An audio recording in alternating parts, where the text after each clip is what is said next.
Hey, what's up, guys? It's Drake, and today I wanted to talk about The Legend of Zelda Ocarina of Time. The first thing I wanted to talk about was in the very beginning of the game when Little Link is all by himself in a tree house, and I really want to know why he's all by himself and he doesn't have any parents. Most of the kids in the Kokiri village, I think that's what it is, don't even have parents. I don't know what the creators were thinking of, just like, oh, okay, let's just let a bunch of kids run around with swords and shields and go fight monsters.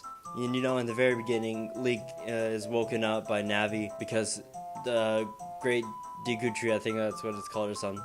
The big tree wants to talk to Link, and so you have to get up, and I don't know what I'm saying. After Navi wakes you up, you have to go run around, you have to get rubies so you can buy a shield, and that's like the first time I played that when I was really little, I couldn't figure out where the rubies came from. I didn't know that you had to run through the grass just to, get the rubies. I didn't know that there was like other places that you could look for the rubies. I just ran around trying to find out what it was. And whenever I finally bought the shield, I thought I was ready, and then I couldn't figure out why the stupid guy that was in front of the entrance, he wouldn't let me go out. And I kept on getting really mad. Because I was like, no, come on, let me through, I got the shield. And then he was like, oh, you have to find the sword. And then I couldn't find the entrance for the sword. And that took me forever, and I thought it was like outside. And I was like, why are you holding me back if I have to go and get the sword from outside if it's whatever. But then I finally found it. It's the little tunnel on like one of the top parts of the thing. You go under, and then you have to run through and don't get hit by the boulder, which I got hit like a million times. And you have to get the sword, and once you get the sword, the music is like whatever, and then he like holds it up. He's like, oh, it's like the coolest thing ever. I think it's like there's a red ruby in the middle of the sword that looks really cool. I thought that's probably like one of the coolest things in it is like not the graphics, but I don't know what to call it. The number one thing I hate about The Legend of Zelda is Navi. Just because Navi is like the most annoying creature ever that you can't stand.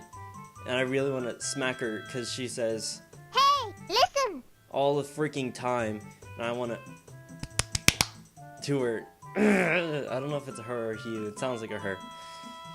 Yeah, like, whenever she's like wanting to get your attention, she's like, "Hey, hey, hey!"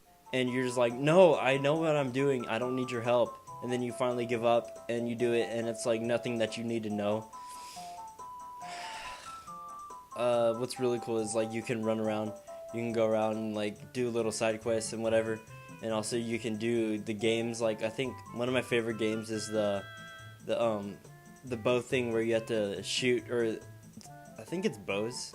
You use a bow and you shoot the rubies, which I can never get. Whenever I'm doing it, I can't get all of them, so it takes me forever just to do it. The bosses on Legend of Zelda Ocarina of Time are amazing, even though it's really easy to kill them if you know what you're doing. If you don't know what you're doing, then you're just gonna die a bunch of times like I do. But usually I had my brother help me out, and he would tell me what to do so I could beat it, which it's like whatever you do, it's 3 times. Like if you are what's an example? I think it's the one in Jobju's belly or something like that, and it's the one where it like spins around and goes around. You have to like throw a bomb at it, and then something like no, I don't know. I forgot because I haven't played it in a while.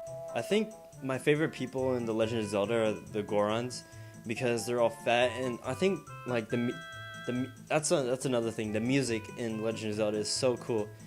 I wrote a saxophone quartet of the Song of Storms, and just because that's like one of my favorite ones. And also I like the music in the Goron's cave. It's like and it's something like that, but it sounds really funny.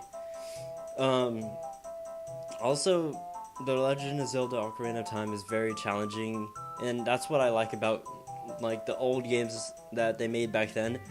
It's like it takes a longer time to finish the game, but it's it's more fun. Like a lot of the games now are like it's pretty much spoon fed to you, and it takes at least a day to beat, unless you're just that much of a nerd and play that much. Alright guys, I'll see you later. I'll try to stay on track with videos every Sunday, but I don't promise anything because I'll probably get lazy on it. But I've been trying to do videos every Sunday, but if not, then I'll just probably do a vlog, which I need to do since kind of started it. I need to keep on with it. Anyways, I'll see you later in the next video, and hopefully I'll be making videos on my other channel. It's Drake Amador TV. Y'all should subscribe to that one, just in case. I don't know. If you want to, you don't have to, but you know. Alright. See you later.